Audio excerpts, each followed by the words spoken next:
Hello guys, कैसे हैं आप? उम्मीद करते हैं कि आप सब खैरियत से होंगे, खुश होंगे। मेरा नाम है मोहम्मद से। मेरा नाम है रहमान अनवर और मैं हूं जफर इकबाल। और भाई जिस वीडियो पर रिएक्शन करने जा रहे हैं इसका टाइटल है Pakistanis get ready to cry. देखते हैं भाई वीडियो। अगर आपको पसंद आए तो लाइक और सब्सक्राइब जरूर कर लीजिए। नमस्कार दोस्तों, डीडीजेड के एक और रिएक्शन वीडियो में आप सभी का शर्ट स्वागत है। मैं हूं देखिए। आलोक। तो आज जो वीडियो लेकर आया हूं वो पुराने एंटरटेनमेंट टीवी का वीडियो है और टाइटल है Pahalgam attack live PM Modi और पाकिस्तान, बदला होगा पाक पब्लिक रिएक्शन। अच्छा जी, तो जी हाँ, पीएम मोदी ने ऐलान किया है कि भाई जो भी इसके हमलावर हैं, दोषी हैं, उनको ढूंढा जाएगा, उनको ट्रैक किया जाएगा, उनको एलिमिनेट किया जाएगा, उनको छोड़ा नहीं जाएगा, चाहे वो दुनिया के किसी भी कोने में जाकर छुपे हों। अब इस पर जाहिर सी बात है भाई, पाकिस्तानी भड़केंगे तो पाकिस्तानियों का जरा रिएक्शन क्या जाए भाई। हाँ भाई पाकिस्तानियों, कितनी तैयारी की है तुम लोगों ने, तलवार उलवार तेज करना शुरू कर दो, जरूरत पड़ने वाली है, बता रहा हूं।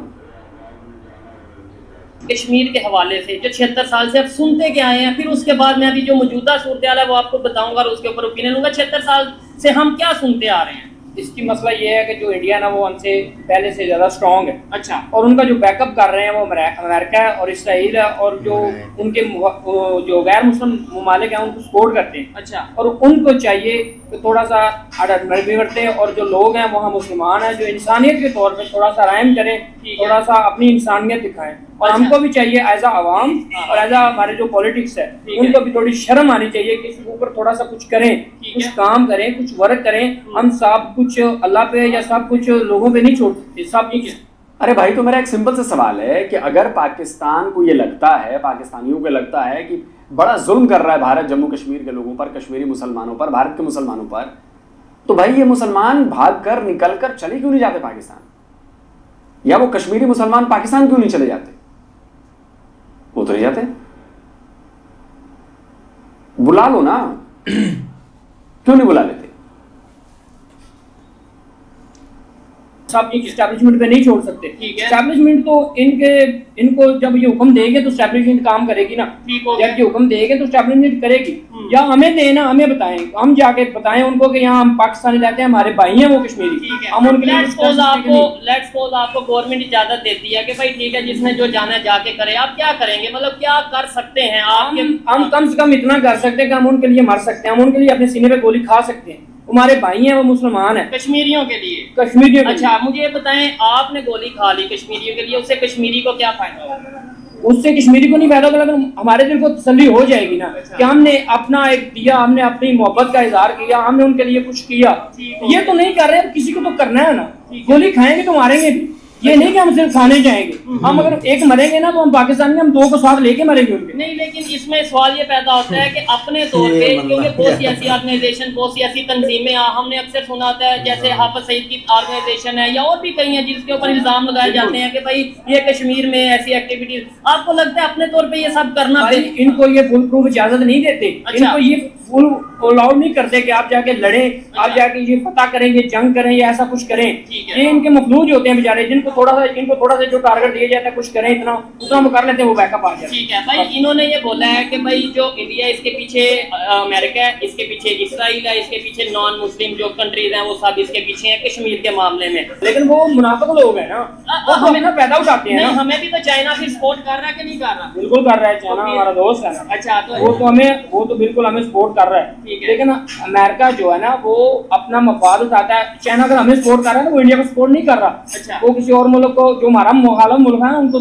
कम सपोर्ट करता होगा, लेकिन कम करता है। आपके ख्याल से ये जंग शंग, ये जो इस टाइम कशीदगी बढ़ती नजर आ रही है, देखने वाले भी कमेंट बॉक्स में बताइएगा कि जो इस टाइम अगर हम बात करें सिचुएशन की, बहुत ही सेंसिटिव सिचुएशन उधर होती नजर आ रही है। तो क्या आपको लगता है कि ये 5वीं जंग स्टार्ट, मतलब पहले 4 जंगें हो गई इंडिया के साथ, अब ये 5वीं स्टार्ट हो जाएगी? हो सकता है कि हो जाएगी ये। अच्छा। अगर हो जाए तो बेहतर है, कम से कम जो उनकी सूरत हाल है, जो कश्मीरी हमारे भाई जो परेशान है, इस मुश्किल हालात में है, कुछ ना कुछ तो हो जाए। आप कह रहे हैं 5वीं जंग स्टार्ट हो जाए, कोई इशू नहीं, बेहतर है आपके ख्याल में? भाई हम लोग, तुम और मैं, हम अपने घर में बहुत आराम से हैं, ठीक हम है। खाना खा रहे हैं, हम अपनी नींदें पूरी कर रहे हैं, हम सुकून से हैं। ठीक वो है। बहुत परेशान है, अच्छा। वो जिल्लत की जिंदगी गुजार रहे हैं कश्मीर इससे अच्छा, हाँ, इससे अच्छा है तो हम भी चले जाएं। जंग हो जाए तो कम से कम उनका तो कुछ ना कुछ हो ठीक जाए। है। जो जिहाद है ना, हाँ। जो जिहाद एक मुसलमान और मुसलमान के लिए तो ये जिहाद फिलिस्तीन में याद नहीं आता तुम लोग को? कहाँ घुस जाता है, किसके पिछवाड़े में घुसा रहता है ये जिहाद?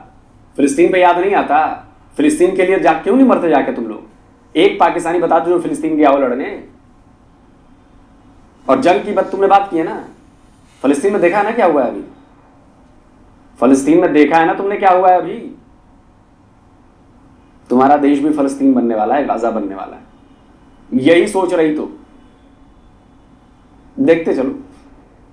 मुसलमान के लिए कुर्बानी देना या किसी की कुर्बानी लेना, वो ये मैटर नहीं करता कि आप भूखे पेट हैं या आपने खाना खाया हुआ है। किसी की जान लेना मैटर नहीं करता। जहाद यहाँ से शुरू होता है। अच्छा। जब हम एक सच्चे पाकिस्तानी और एक मुसलमान की मोहब्बत में जब यहाँ उतरेंगे ना, तो हमें फिर ये नहीं सोचना कि हमारे पेट में खाना है या नहीं है। ठीक है, हम निकलेंगे और हम पाकिस्तानी हैं। ठीक है, आपको क्या लगता है 5वीं जंग हो जानी चाहिए इंडिया के साथ? ये हो जाए। अच्छा, इधर मजीद जो लोग, आपसे मैं थोड़ी सी और बात करूंगा, गुफ्तगू करूंगा, लेकिन जो मजीद लोग हैं उनसे, भाईजान अस्सलाम वालेकुम, आपका नाम? इधर साथ आ जाओ। मेरा नाम मोहम्मद बिलाल। ठीक है, इनकी बात सुन रहे थे, इन्होंने बोला 5वीं जंग भी हो जाए, ठीक है, एक दफा या हम रहे या वो रहे, बात सर बात बोला कि ये सारी जज्बाती बातें, जब जंग होगी ना तो आपको कोई भी नजर नहीं आएगा। ठीक है, यहाँ पे आपको ये जितने भी अपराध नजर आ रहे हैं सब कहेंगे मैं जान दे दूंगा, ये कर दूंगा, फला कर दूंगा। तो मेरा इनसे ये सवाल है, यहाँ पे जो भूखे लोग मरते हैं उनके लिए आपने क्या किया? मेरे भाई, हर बंदे का अपना ज़मीर है, हर बंदे का अपना दिल है, अपना ईमान है। जिसने ला इलाहा इल्लल्लाह मुहम्मद रसूलुल्लाह पढ़ा है ना, वो कतई यहाँ नहीं रुकेगा। हमें अभी इजाजत दें, हम इस फलस्तीन जाएं, हम बताएंगे कि हम कौन है, हम मुसलमान हैं। जिन्होंने ला इलाहा इल्लल्लाह मुहम्मद रसूलुल्लाह पढ़ा ना, वो जज्बाती भी होते हैं और जज्बात में काम करके भी दिखाते हैं। ठीक है, लेकिन अगर आपको इस बात का जवाब थोड़ा सा देंगे, लेकिन मुझे बताएं, आप लेट्स सपोज चले जाते हैं, कश्मीर चले जाते ये मुसलमान नहीं था नियाजी, इसके साथ पाकिस्तानी फौजी 93,000 मुसलमान फौजी थे, उन्होंने कलमा नहीं पढ़ा था। वो जज्बाती है। अबे पैंटें उतरी थी तुम लोगों की बे, पैंटें। सच्चाई को स्वीकार करो। बुज़दिल कौम हो तुम लोग, बुज़दिल, समझे? सबसे बड़ा फट्टू हो तुम लोग, वरना ये 93,000 का सरेंडर नहीं होता, ये मर जाते, सरेंडर नहीं करते। ये लड़ते लड़ते खत्म हो जाते, सरेंडर नहीं करते। सरेंडर करना तुम्हारे खून में है, डीएनए में। अपना डीएनए नहीं बदल सकते तुम, तुम्हारे डीएनए में घुस चुका है सरेंडर करना, समझे?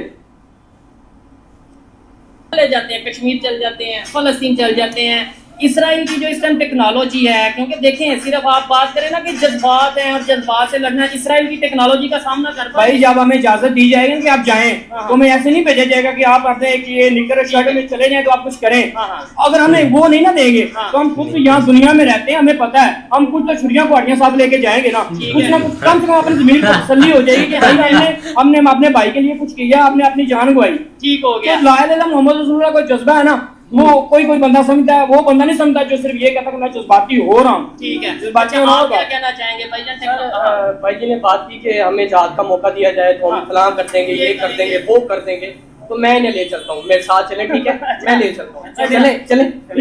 किधर जाएंगे, कैसे लेके जाएंगे? मेरे दोस्त से बाप है, ठीक है, वो रहते हैं एक खैबर पख्तूनख्वा वाली साइड पे ना। ठीक है, ठीक तो है। वो उनके वालिदैन उनके बड़े जहाद करने के लिए जाते हैं। जब अफगानिस्तान में जंग हो रही थी वो तब जहाद करने के लिए गए। अच्छा, जब आप ये सोच लेते हैं मैंने कुछ करना है तो आप निकल पड़ते हैं, फिर रास्ते खुलते चले जाते हैं। हमारी जमात इस्लामी आपको पता है इस टाइम प्रोटेस्ट हो रहा है, लेकिन क्या आपको लगता है इससे कुछ फायदा होगा? जी होगा, लेकिन सिर्फ इनके निकलने से कुछ नहीं होगा। पब्लिक को जी, निकलना। बांग्लादेश के अंदर हर नौजवान, हर स्टूडेंट निकला है और उनकी हुकूमत जो है वो परेशान है कि यार ये कर क्या रहे हैं। ठीक है, तो मुझे बताएं, मैं निकलूं, ये भाई निकलेंगे, सारे निकले, तो भाई इनको 100 दफा सोचना पड़ेगा। सबसे पहले हमें पाकिस्तान का सोच रहे हैं, मतलब इसमें कुछ लोगों को ये लगेगा कि देखें जी फलस्तीन के मुसलमानों की बात ही नहीं हो रही। नहीं, लेकिन यहाँ फलस्तीन के भी भाई हैं, हम भी भाई हैं, सब मुसलमानों को साइड पे रखें। जहाँ भी इंसानियत के खिलाफ कुछ हो रहा है, गलत हो रहा है, अगर गलत हो रहा है तो ठीक है, लेकिन पहले मुझे अपने ये भाई का सोचना है। ये जो मेरे पास बैठा है वो गुर्बत से परेशान है। आप छोटी सी मेरी बात सर, सुनिए। आप भाई हम मिडिल क्लास फैमिली से लोग हैं, आप और मैं मिडिल क्लास ऐसे ही है, है। हमारी भी एक टाइम की रोटी कमाना मुश्किल है। बिल्कुल। ये जो बड़ी खराब मिडिल क्लास है। मिडिल क्लास से तो हम भी हैं। भारत का मिडिल क्लास तो बढ़िया है यार, आप जैसा नहीं। जो जिम्मेदारी है ना, ये पॉलिटिक्स जिनको हमने वोट दिए हैं, ये उनको समझदार आनी चाहिए। हाँ। हम ये गुर्बत नहीं खत्म कर सकते, तू और मैं ये करप्शन खत्म नहीं कर सकते। सकते हैं हम भाई, कर सकते हैं। जब जैसे आप कह रहे हैं ना, मैं इसराइल के खिलाफ जिहाद कर दूंगा, मैं इंडिया के खिलाफ जिहाद कर दूंगा, ऐसे हम अगर कहना जो यहाँ पे करप्शन करेगा मैं उसके खिलाफ बात करूंगा। अगर उसके खिलाफ बात करूं, आजकल जो सिस्टम जो चल रहा है, मैं अभी यहाँ धरना दे देता हूँ, या हम 10-12 बंदे इकट्ठे और डाला आएगा, हमें लेके चले जाएंगे, हम क्या करेंगे ना, बताएं ना। पूरा सिस्टम चेंज करना है नीचे से। अबे यहाँ तो डाला ही उठा कर ले जाएगा, जहां तुम जिहाद करने जाओगे वहां पर तो पहुंचने से पहले ठोक देंगे तुम्हें, दुनिया से रुखसत हो जाओगे तुम। रडार बनाकर ले जाओगे, सेंसर बनाकर ले जाओगे, दुनाली जाओगे, मशीन गन लेके जाओगे, क्या लेकर जाओगे? तुम अभी ताक भी रहोगे, ऊपर से ड्रोन से मारेगा, पट खोपड़िया खुल जाएगी ऐसे। तुमको पता भी नहीं चलेगा गोली किधर से आई। जज्बा घुसा कहीं और से होगा, निकलेगा कहीं और से, समझे? नीचे से ऊपर तक चेंज करना हम कैसे करें? हम यानी इधर उठाए जाने पे खतरा है, लेकिन कश्मीर जाके जो उनका लड़ने भला क्या अब देखें, इस टाइम फलस्तीन किस सिचुएशन से गुजरा है, ठीक है। अब देखें, ये सब तो कुरान में पहले फरमा दिया गया था कि इसराइल वालों को कहा, अल्लाह ताला ने पहले कौन कर दिया था कि तुम 2 दफा फसाद में जाओगे और दूसरी दफा तुम खत्म कर दिए जाओगे, ठीक है। जो ये अभी हो रहा है ये होना था, लेकिन यहाँ पे ये देखा जाना चाहिए कि हम मुसलमान क्या कर रहे हैं, अरब कंट्री क्या कर रही है। देखें आप, नहीं मुसलमान अरब कंट्रीज को छोड़े, जितने भी इस्लामिक कंट्रीज हैं, इस टाइम क्या यूनिटी है हमारे दरमियान? सर बिल्कुल भी यूनिटी। उसकी रीजन ये कि हम तफरकात पे डले हुए हैं, हमारे अंदर इतने फिरके हैं, ये सुनी, मैं उसको मार दूंगा, मैं ये कर दूंगा, फला कर दूंगा। तो सबसे पहले भाई ने कहा था जहाद ये कि सबसे पहले जहाद होता अपने नफ्स से जहाद करना। तो पहले ये है कि जरा एक्सप्लेन करना नफ्स से जहाद। मैं इस चीज को बड़ा लाइक, मतलब इसमें ये है कि भाई आपके अंदर पर्सनली जो खामियां से पहले जी बिल्कुल पहले ये कि देखें, कौमें बनती हैं एहसास से। जब तक आपके अंदर जब तक आपके अंदर एहसास, सबसे बड़ी खामी है आपके अंदर, बड़ा गजब हो जाता है। ओह क्या बात कर, अरे बढ़िया। सबसे अंदर खामी है कि आप लोग झूठ बहुत बोलते हैं। आप लोगों के पास एजुकेशन नहीं, आपने एजुकेशन के लिए जिहाद किया, झूठ नहीं बोलने की वजह से जिहाद किया। सब अंदर से तुम लोग फेक हो, सारे चोर हो, सारे एक नंबर के बेईमान हो। इस्लाम को सिर्फ तुम लोग अपना आवरण बनाकर रखते हो बचने के लिए। सबसे बड़ा धोखेबाज कोई है तो पाकिस्तानी कौम है, सबसे बड़ी बेईमान कोई कौम है तो पाकिस्तानी है, सबसे बड़े मक्कार है तो पाकिस्तानी। लेकिन खुद को बोलेंगे ऐसे लग रहा है कि मौलवी बोल रहा है, हम तो चिल्लाना है, हम तो मुसलमान हैं, हम तो ये हैं, हम तो वो हैं, हमसे बड़ा कोई ईमान वाला है ही नहीं। चल, ईमान वाले होते ना तो आज तुम लोग की हालत ऐसी ना हो रही होती। अगर ईमान वाले होते तो पूरे कंट्री की ऐसी हालत नहीं होती जैसे तुम लोग की है। एहसास नहीं है ना तो हम कुछ भी नहीं कर सकते। वो एक बंदा था, वो सब्र से काम लेता, वो पत्थर से उसने थोड़ी देर उसने पूरा पहाड़ गिरा दिया, सिर्फ एक अकेले बंदे ने। तो ये है कि जब आपके अंदर एहसास होगा, हमारे मुल्क में, मैं सच्ची बात करूंगा, मैं झूठ बोलने वाला बंदा नहीं, ठीक है। हमारे मुल्क के अंदर सबको अपनी पड़ी है, ठीक है। हम उस दिन खड़े थे, बंदा कह रहा था, उसको मैं दिन की बात बता रहा हूँ, चल तू कौन होता है बताने वाला, ठीक है। क्योंकि रीजन क्या है, यूनिवर्सिटी में पढ़ रहे हैं, कॉलेज में पढ़ रहे हैं, क्या मैं मंसूरा पैरामेडिकल में होता हूं। जबरदस्त हो गया। अच्छा, टॉपिक ये भाई से बड़ी जबरदस्त किस्म की डिस्कशन हुई है, इनकी अपनी ओपिनियन थी, वो भाई थे उनकी अपनी ओपिनियन थी। आपसे भी सेम सवाल है, कश्मीर में इस टाइम बड़ी कशीदगी, मतलब समझ लें कि जंग का एक इन्वायरमेंट बन चुका है, इंडियन आर्मी और पाकिस्तान से, यहाँ से मतलब ये जो सिचुएशन बनी है, क्या कहना चाहेंगे? ये 5वीं जंग अगर होती है, होनी चाहिए पहले नंबर पे या नहीं होनी चाहिए, और अगर होती है तो क्या बने? मेरी बात सुने, ये कश्मीर में नहीं है। अच्छा, ये कश्मीर के अलावा फलस्तीन देख रहे हैं, आपने लबनान दिया, आपने शाम दिया, आपने कितने कंट्री से आता है, सारे मुस्लिम कंट्री। अच्छा। और जैसा कि आप कह रहे जंग का हमारे कुरान पाक में भी है, हदीस में भी है, जहाद तो हम पे फर्ज किया गया ना। अच्छा। मुसलमान पे तो जहाद फर्ज किया गया है। वो कश्मीर पे बात मैं लेके आता हूँ, वो अरब से लेके अरब मुबारक मोहम्मद बिन कासिम एक इधर आया था मुल्तान में, सिर्फ किसके लिए? एक बेटी के लिए। ठीक है, सोचने वाली बात है। आप ये सोचे, मैं आपको एक चीज इमेजिन करके बताता हूँ जो मैंने अभी हाल में, मतलब फर्जी बातें हैं ये, फेक बात है ये। मुसलमानों तुम चूरन खाते हो, फेक है ये। बताऊं, मैं सबूत दूं? तुम्हारे यहाँ का एक पढ़ा लिखा मुसलमान जो हिस्ट्री जानता है, जिसने किताबें पढ़ी हैं, जिसने रेफरेंस चेक किए हैं, जिसने सबूत चेक किए हैं, वो बताएगा तुम्हें। सुनो, तो अगर आपने पाकिस्तानी स्कूल से तालीम हासिल की है, यहाँ से एजुकेशन ली है और पाक स्टडी की किताब कभी पढ़ी है, तो ऐसा हो नहीं सकता कि आपने मोहम्मद बिन कासिम का नाम ना सुना हो। राजा दाहिर ने जो किया वो ठीक था या मोहम्मद बिन कासिम ने जो किया वो ठीक था? और क्या हकायक यही कहते हैं कि एक लड़के की पुकार पे एक 17 साल का लड़का घोड़ों पे बैठ के यहाँ आ गया? तो इसके लिए एक ही हिस्टोरिकल रिकॉर्ड है जो कि सबसे पहले सरफेस करता है मुस्लिम कॉन्क्वेस्ट ऑफ सिंध को एक्सप्लेन करने के लिए, जिसका नाम है चाचनामा, यानी कि फतहनामा भी कहते हैं इसको, बुक ऑफ कॉन्क्वेस्ट भी कहते हैं। कब लिखी गई? 1216 में। 712 में एक वाकया होता है और उसका पहला हिस्टोरिकल रिकॉर्ड जो हमारे पास मौजूद है वो 1216 का है। अ डिफरेंस ऑफ 500 ईयर्स, 500 साल का डिफरेंस है बीच में। और ऑरल ट्रेडिशन 99% ऑरल ट्रेडिशन है, क्योंकि इसमें जो इस किताब के अगर आप कंटेंट्स पढ़ें तो उमैयद कैलिफेट के बारे में या खिलाफत का जो दौर था उसके बारे में तो बायोग्राफर्स को, हिस्टोरियंस को कोट किया हुआ एक्सर्प्ट्स हैं।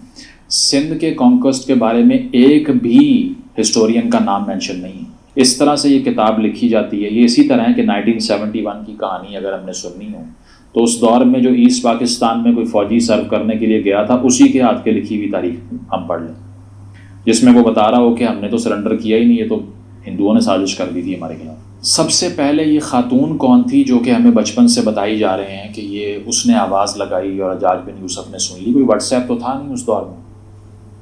किस हिस्टोरिकल रिकॉर्ड का ये हिस्सा है नहीं पता, ठीक है। दूसरी चीज़ ये है कि ये पहला हमला नहीं था मोहम्मद बिन कासिम का जो कि सिर्फ इसीलिए करवाया गया हज्जाज बिन यूसुफ साहब की तरफ से कि यहाँ पर कुछ ख़वातीन के साथ जो है वो जुल्म हुआ है। नहीं, इससे पहले हज्जाज बिन यूसुफ के अंडर 2 एक्सपेडिशंस फेल हो चुकी थी। ये 711 की बात हो रही है, जबकि मुस्लिम एक्सपेडिशंस हिंदुस्तान की तरफ आना कब शुरू हुई थी? 637 में, हज़रत उमर की खिलाफत के अंदर, उनके दौर के अंदर। तब से ही मुस्लिम एक्सपेडिशंस हिंदुस्तान का रुख करना शुरू हो चुकी थी।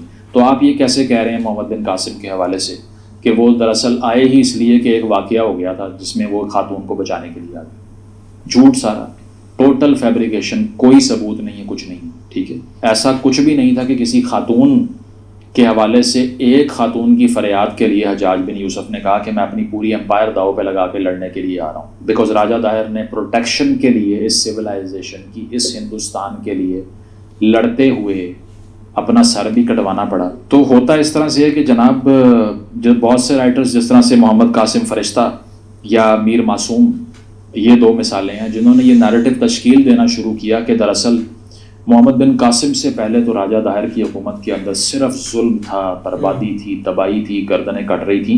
वो तो सिंध को बचाने आया था। राजा दाहिर के अंडर जो सिंध की हालत ज़ार हमें बताई जाती है उससे बिल्कुल अपोजिट थी। 695 से 712 तक का रूल था जिसमें संस्कृत लैंग्वेज को सिंध में रिवाइव किया उन्होंने। रॉयल कोर्ट जो है वो हब बन गई स्कॉलर्स का, फिलोसोफर्स का, लिटरेचर पढ़ने वालों का, ग्रामर का, इंटेलेक्चुअल का। इसके अलावा सिंधी लिटरेचर को प्रमोट करने के लिए राजा दाहिर के अंडर काम हुआ। एथनिक माइनॉरिटीज़, रिलीजियस माइनॉरिटीज़ को जगह दी गई। प्लूरलिज्म के जो तकाज़े हैं उनको पूरा किया गया। इसके अलावा मॉन्यूमेंट्स बनाए गए, कल्चरल सेंटर्स बनाए गए और स्कूल्स और यूनिवर्सिटीज़ भी बनी। लेकिन बताया गया जाता है बारबरिज्म का दौर था, इसीलिए बचाना पड़ा बाहर से आगे। तो ये चीज़ है कि पहले रोज़ से हमें ये सब इसलिए पढ़ाया गया, ग्लैमराइज क्यों किया गया? क्योंकि इस तरह की कहानियाँ अथॉरिटेरियन रूल को जस्टिफाई करती हैं। क्या वजह है कि आज तक हम बहुत सी जगहों पे बाबर को, औरंगज़ेब को, गज़नवी को, गौरी को अपने सर से नहीं उतारते? लोकली यहाँ पे कोई सन ऑफ द सॉइल हो, मुसलमान भी हो बेशक, नहीं ऑन करेंगे उसको। चाहे पंजाब के लिए कोई लड़ा या सिंध के लिए कोई लड़ा, कोई बंगाल के लिए लड़ा, सबको हमने साइडलाइन करके उनको सर पे बिठाया जो बाहर से इजारादारी कायम करने आए थे। तो ये फर्जी कहानियां सुना सुना के तो तुम लोग को चढ़ा दिया गया है। बिल्कुल। बाकी यार काफ़ी एक कमाल की वीडियो थी। अगर पाकिस्तान के लोगों की बात करें ना तो भाई ऐसे आपको ये नहीं कि अभी कश्मीर पर बात हो रही है, हर अगर अभी तो मुद्दा एक चल रहा है ना कश्मीर वाला, लेकिन इससे हटकर भाई ये एक अजीब सी बातें करती हैं जो कि एक ना तो किसी बुक्स में है और ना किसी ने एक बोली है। हर बंदे के पास हर एक अपनी एक स्टोरी वो लेकर घूम रहा होता है पाकिस्तान में कि ऐसा हुआ था, और उसको उस चीज़ पर वो एक फाइट करेगा अपनी सेल्फ एक डिफेंस के लिए कि मैंने ये बोल दिया है तो ये एक सच्ची है, चाहे आप इस पर कितने एक प्रूफ मुझे दिखा दें। तो ये बस फर्जी बातें हैं, ये हमें भी पता है। लेकिन अगर अभी की सिनेरियो की बात करें ना तो देख लो कितना एक ये सीरियस है कि मामला अभी इंडिया और पाकिस्तान का एक चल रहा है, लेकिन बात इन्होंने फ़लस्तीन पर ले गए। किसी बंदे ने 2-3 बंदों को भाई एक इंटरव्यू लिया गया, लेकिन किसी बंदे ने सीरियस नहीं लिया कि एक इंडिया और पाकिस्तान की हम बात करें या इस पर कोई पॉइंट ऑफ व्यू दें। सारों ने एक फ़लस्तीन भाई चले गए थे। तो इससे आप देख लेंगे कितना है कि ये सीरियस है इस सिचुएशन में कि एक 5 अब वार होने वाली है, 5 जनरेशन वार है, तो इस पर ये कितना एक सीरियस है। अब देखो ना, चाहे जितनी भी एक बातें आप कर ले, कुछ भी नहीं होगा, पाकिस्तानी बातों से कभी भी नहीं हारेंगे। लेकिन अगर बात करें तो सर भी इतना मुझे लगता है कि पढ़े लिखे नहीं, जितनी मतलब कि वो आकर गाली निकालते हैं वीडियो में। ऐसा पढ़ा लिखा बंदा हमने नहीं देखा कि कोई एक ऐसा एक एनालिसिस करता है। हम खुद एक हंसते हैं, और पाकिस्तान के इंटरव्यू सुनकर ऐसे ही लगता है कि एक दुनिया ही एक अलग होगी या हर चीज़ एक अलग हो रही है। लेकिन अभी एक इंडिया में भी ऐसा सिनेरियो बना हुआ है कि हम एक गाज़ा बना देंगे पाकिस्तान को, पाकिस्तान बनने वाला है गाज़ा। लेकिन ऐसा सीन नहीं है। इसराइल का प्रोपोगेंडा सबसे एक हैवी है, उन्होंने भी प्रोपोगेंडा ही फैलाया था, एक बच्चों को मार मार कर एक हॉस्पिटल में अगर लोग बेचारे मजदूर बैठे हुए हैं तो उन पर एक इल्ज़ाम लगाकर एक हॉस्पिटल को एक फूंक दिया, क्योंकि एक पूछने वाला नहीं था। पूछने वाला ऐसा नहीं था कि अमेरिका पीछे खड़ा हुआ है, एक स्पोर्ट थी एक हैवी। लेकिन पाकिस्तान की बात करें तो एक सारे ही एक अलग सीन है। लोगों को कुछ तो कुछ बताइए कि गाज़ा और पाकिस्तान में बहुत सारा एक फ़र्क है। फ़लस्तीन में वो आप ऊपर से वो लोग आते थे, फ़लस्तीन को मार कर चले जाते थे, वो भी बच्चों को उन्होंने मारा है। बच्चों को अगर बात करें ना, जो हमास ने पकड़े हुए थे उनके एक कैदी, तो उनको जब उन्होंने रिहा किया, अभी भी यूट्यूब पर वीडियो है, किसी बंदे ने ऐसे नेगेटिव उन पर कमेंट्स किया, सारे एक हंसते गए तंदुरुस्त सारे। लेकिन अगर फ़लस्तीन के लोगों की बात करें तो अभी उनके एक यूट्यूब पर पड़ी है वीडियो, उनके कैदी देख लें उनकी हालत ये क्या करते हैं, और प्रोपोगेंडा क्या करते हैं कि हम तो बहुत अपने लोगों को सेव कर रहे हैं, हम और कुछ भी नहीं कर रहे हैं। ये सीन एक चल रहा है फ़लस्तीन का। छोड़ो यार फ़लस्तीन को, वो लोग चाहते भी नहीं कि पाकिस्तान एक हमारी एक मदद करे, क्योंकि हमारे एक डेलीगेशन खुद एक इसराइल के साथ एक मीटिंग और हर चीज़ में एक मिले हुए हैं। लेकिन अगर एक अभी की सिनेरियो की बात करें ना, तो अभी पाकिस्तान और इंडिया के हालात काफ़ी एक ख़राब हो रहे हैं, और लोग चाहते हैं कि ये हालात आगे एक ज़्यादा ना बढ़े और ऐसा कुछ ना हो जिसमें एक पाकिस्तान सिविलियन को एक नुकसान हो या एक इंडिया में एक सिविलियन को नुकसान हो। क्योंकि ये चीज़ बहुत देर जितनी ये स्टार्ट हुई है उतनी स्पीड के साथ ये चीज़ ऐसे थमेगी कि जैसे कोई पता ही नहीं था किसी को। बिल्कुल यार, एक आम पब्लिक जो है ना वो बहुत ज़्यादा जज्बाती हो जाती है। ये नहीं है कि भाई कोई थोड़ा सा आएगा सुलझी हुई बातें करेगा, उसके अंदर भी वही जज्बात होते हैं। किसी टाइम वो एक साइड से भाई एक और कर रहा होता है, लेकिन वो जो बंदा शुएब भाई ने पकड़ा है ना, वो भी बस अपने एक जज्बात को आगे रख रहा था, और वो मुंह से बोल रहा था कि मेरे पास जज्बात हैं तो मैं भाई करूँगा अब, ये कि इजाज़त मिल जाए। ये इजाज़त इन्होंने हर तरफ मांगी है, चाहे एक अमेरिका में भी कोई एक मुद्दा है तो कहीं भी मुद्दा है, ये बोलते हैं कि बस इजाज़त मिल जाए। अब ये इजाज़त कैसे मिलनी है ये आज तक कोई बंदा समझ नहीं पाया कि कैसे इनको इजाज़त मिलनी। भाई सीधा जाओ, जैसे लोग जहाज़ पे जाते हैं, वो लड़ रहे हैं, वो बोलते हैं हम जा रहे हैं जहाज़ पे, उनके साथ मिल जाओ। बस यहाँ पे एक रात को आते हैं भाई, एक इतना जज्बाती होकर इंटरव्यू दे देते हैं। उधर कश्मीर में हमारे भाई बहुत भाई एक परेशान है। हम उनका रात को इंटरव्यू देख रहे थे, वहाँ भाई लोकल एक वो इतना भाई खुश हैं, वो एक उल्टा बोल भी रहे हैं कि ये जो करने वाले हम नहीं हैं भाई, हम तो एक बोलते हैं कि सब यहाँ पर आए टूरिस्ट, लेकिन इनके जो रिएक्शन है वो अलग हैं कि ये वो जैसे बिल्कुल एक ख़त्म वहाँ पे हो गया। यहाँ ये ऐसा सोचते हैं यहाँ पे नहीं ऐसे ही, लेकिन बिल्कुल भाई लॉजिकल बातें की हैं। वो जो बंदा था ना इंटरव्यू देने वाला, क्योंकि उसको भाई एक ग्राउंड रियलिटी का पता ही नहीं है। ये सारी जो है ना वो लाहौर के अंदर तो भाई बहुत ही इकट्ठे हो गए, ये जिनका तल्लक थोड़ा बहुत एक TLP के साथ है, कि मतलब जो हर वक्त ही जिनका यही है कि वो सूली पे चढ़े होते हैं। और इन्होंने बल्कि एक ऐलान कर रखा है 1 को या 2 तारीख को इन्होंने भाई इधर एक एहतजाजी मुजाहरा करना इस्लामाबाद, एक अमेरिकन एम्बेसी के आगे इसराइल के ख़िलाफ़, मतलब इस सतह की ये आगे प्लानिंग कर रहे हैं। मतलब ये है कि इनको कोई एक